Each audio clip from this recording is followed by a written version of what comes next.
Hello and welcome again to Uncle Geoff's Easy-Peasy English. And today we're looking again at conditionals.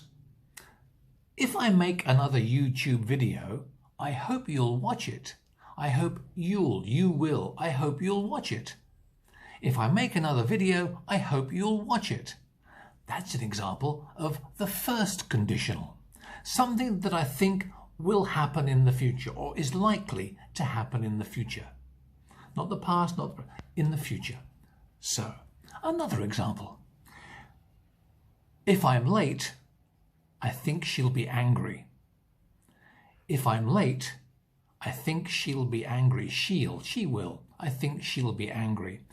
So you have the if part plus present simple. If I am late, she will or won't in the future.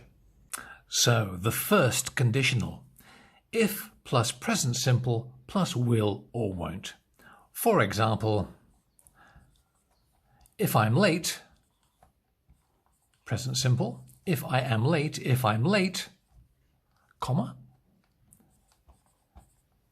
she'll be angry. She will be angry. If I'm late, she'll be angry. English grammar, the first conditional, easy peasy. We'll see you next time on Uncle Geoff's Easy Peasy English. Ta-ta for now. Thanks for watching. Bye-bye.